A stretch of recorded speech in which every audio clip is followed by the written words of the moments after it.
కష్టం వచ్చిన ప్రతిసారి ప్రజలకు ఓ ఆశాకిరణం కనపడుతుంది.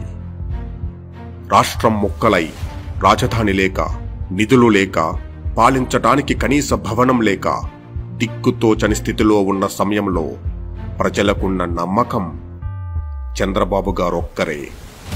ఆయన మీద నమ్మకం ఉద్యోగస్తుల్ని సదుపాయాలు లేని రాష్ట్రానికి రప్పించింది. ఆయన మీద నమ్మకం కొత్త రాష్ట్రానికి దేశంలో అతిపెద్ద పెట్టుబడిని రప్పించింది. ఆయన మీద నమ్మకం నవ్యాంధ్రప్రదేశ్ని ఈజ్ ఆఫ్ డూయింగ్ బిజినెస్ లో దేశంలో వరుసగా 3వ నెంబర్ 1గా నిలిపింది. 5 ఏళ్లలో లోటు బడ్జెట్తో ఉన్న రాష్ట్ర పగ్గాలను బిగించి పట్టి 28,000 కిలోమీటర్ల సిసి రోడ్లు, 9,300 మెగావాట్ల విద్యుత్ ఉత్పత్తి, 24 గంటల కరెంటు, 4,214 కొత్త అంగన్వాడీ సెంటర్లు, 721 కొత్త పరిశ్రమలు, రాష్ట్రాన్ని 100% విద్యుత్తీకరణ చేయడంతో పాటు 6 లక్షల కోట్ల పెట్టుబడులు రప్పించి 5.3 లక్షల ఉద్యోగాలను కల్పించారు.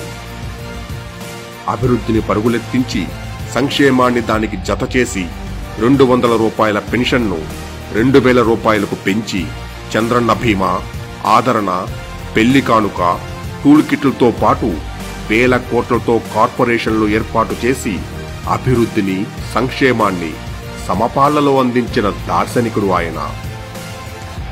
ఈ 5 ఏళ్లలో ఆర్థికంగా, సామాజికంగా దెబ్బతిన్న రాష్ట్రాన్ని గాడిలో పెట్టడానికి మళ్లీ మనకున్న ఆశాకిరణం చంద్రబాబు గారు ఒక్కరే.